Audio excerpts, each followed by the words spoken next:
The organization page is where you manage the foundational identity of your TechClass workspace. To access it, navigate to Configuration and select Organization in the Admin Portal sidebar. The default Information tab contains your core details. Here, you can upload your company's primary logo. You can also update your basic information, such as your organization's name, type, industry, company size, and website URL. Be sure to click Save Changes at the bottom of the screen after making any updates.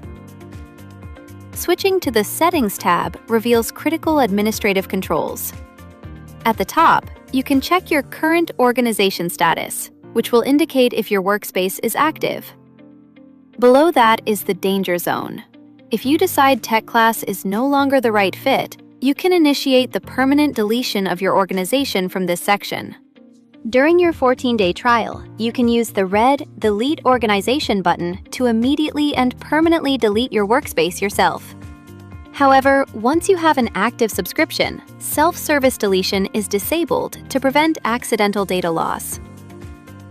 To delete an active production organization, you must click the Contact Support link to request a secure deletion protocol.